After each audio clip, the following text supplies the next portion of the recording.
invasive species, which is iguanas. Iguanas, okay. I think you've answered this before, but I can't recall.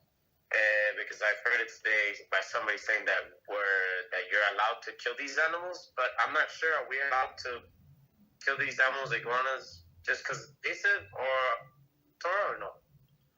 So I mean, if they threaten your life or they're in danger, for example, there is some kind of poisonous. So yeah, you would be allowed to kill. But if there is no danger, there is unknown, I would say don't kill them. Yeah, because what I know, they just eat vegetation. I don't know. They don't really. Iguanas aren't aggressive, so they just eat like vegetation and stuff like that. So I don't know. Shoot them away. I would say don't kill them. No. So again, we're only allowed to kill to save our life or our health. There is some kind of. I had who I had a possum coming to my porch. Yes. Okay. What else? Thank you. You're welcome. Okay.